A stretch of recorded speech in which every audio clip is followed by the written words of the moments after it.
Hi, welcome to Modern Optimization Methods. Today we will introduce the last part of Chapter 6, Exploring Sparsity in SVM.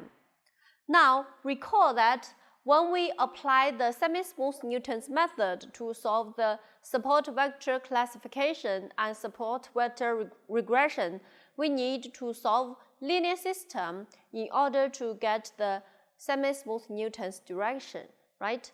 So now we take a detailed look at how we solve the linear system, and we will show how we explore the sparsity of the optimal solution to significantly reduce the computational cost. Now, first let's take a look at the conjugate gradient method. So we are trying to solve the linear equations in the following form. I use this V .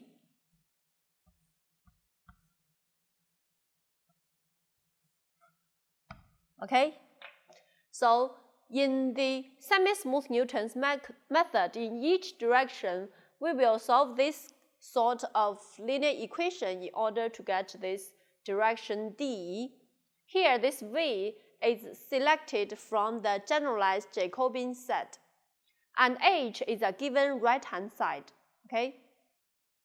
Now, let's recall that the dimension of this V, and recall that this omega is in n-dimensional space. Therefore, the matrix V is in n by n size of matrix. All right?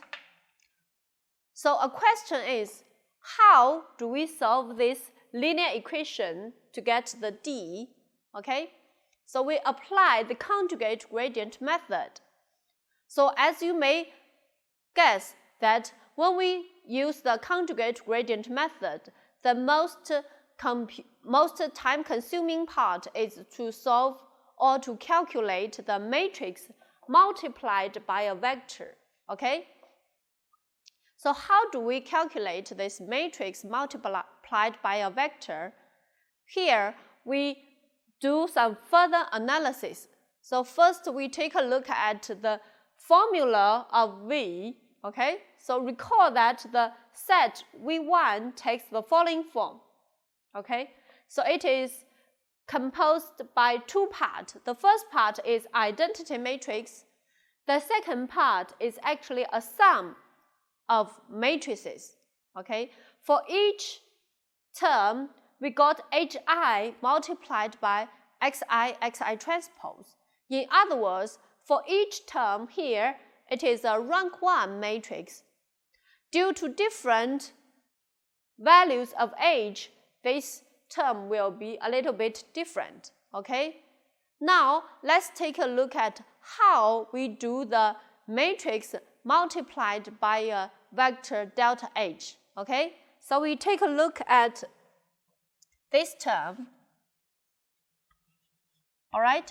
So this is a vector in n-dimensional space, and this is a matrix in n by n space.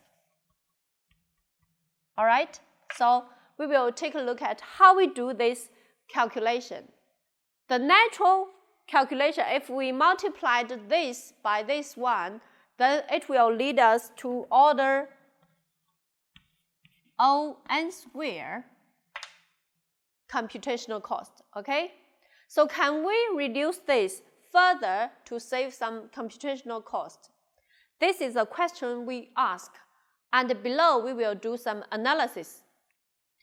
Now, let's take a look at how we can calculate this multiplication. So if we substitute the form of V into the multiplication, then we can get the multiplication will be the delta omega itself, which is a vector, and then the sum term there. Okay, for the sum term, we can see that if we multiply it by this delta omega, then we actually get a constant or a scalar xi transpose delta omega, okay, which is a scalar. Then this scalar multiplied by a vector xi. All right? So in other words, if we do not calculate this term directly, however, we do the summation of the right-hand side, then we may save some computational cost. So how do we further to save more? Now, let's take a look at this h, okay? So recall that h is the element in the generalized Jacobian of this max function. Then we can see that actually h is either 0 or 1 or between 0 and 1, okay? In other words, we do not multiply h all the time. We just pick up those non-zero h, okay? So if the Ci omega is positive, then hi is 1, then we just get this term here, okay? And if Ci omega is 0, then we drop it. We do not consider that, okay? So if it is 0 and this hi is the value between 0 and 1. So in this situation, what value can we choose to reduce the computational cost? So you can see that the answer is very simple. We can choose this mu to set it 0, right? In this case, by setting h to be 0, then we do not consider the two parts here, okay? So the left part is those Ci omega positive 1, okay? So we define an index set ik whose Ci omega k is positive, okay? So we collect those indices, and for those indices, we do the summation, all right? Otherwise, they are 0. We do not have to do the calculation. So by doing this, we can see that the computational cost can be reduced, okay? For this term, there is no computational cost. And for this term, we only need to do part of vector multiplication. So we summarize the computational cost of the original one and the improved one in this table. Then you can see that the original one will take the complexity of L times n order, while the reduced one, actually, we only need to take the order of 2 ik elements multiplied by n, okay? So the absolute value of ik actually indicates the number of elements in ik. So you may wonder that, what is the size of the elements in ik? If there are many elements in ik, then we cannot get so many benefits. All right, so below I will show by a figure that how big or how small the element in ik is, okay? So this is an example that for all the index, all right? So the x-axis is the iteration number, all right? So for example, if k equals 2, this is the number of ik, when k is 2. And the right-hand figure actually plot out the ratio of the number in ik over all the number of samples. Okay, so the second figure actually indicates that when this k goes on, then the ratio will go up or goes bigger firstly, then it will decrease, all right? Finally, the ratio will around 10%, which means that the computational cost we save is about at least 10% of the original one, okay? Which is a significant reduced, okay? Now, in the next figure, we demonstrate the quadratic convergence rate for some examples. Here I listed 2 examples to show the convergence rate, okay? So the x-axis is the number of iterations, and the y-axis is the log of the norm of gradient. Okay? If we observe the line, decreasing line like this, then it indicates that the convergence rate is quadratic. All right? So as we can see that for different parameters here, all the algorithms, they will have quadratic convergence rate. And it is the same for another example here. And we also observe that for the two examples here, it takes less than 10 iterations to terminate the algorithm, okay? In other words, this algorithm takes a very small number of iterations, and it is actually converges very fast, okay? So this is the demonstration of convergence rate. Now, let's see some numerical results.